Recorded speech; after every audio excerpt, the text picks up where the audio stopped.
Hello guys, welcome back to Zik, the programming guide channel. My name is Beatrice and in today's video I'll be showing you how to download Dodo Webview. So as an Android user, I'm going to show you how to do that.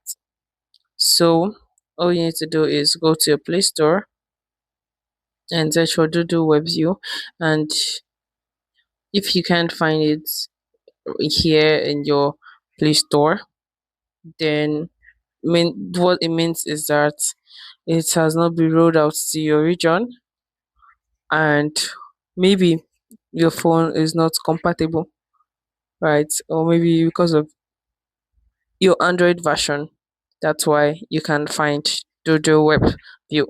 Or you can actually use the browser to make use of the app, or if an Apple iPhone user, you are lucky because it's actually available for Android user and for iPhone users, which is available in Apple Store, as you can see on my screen, and also available for iPad and system users.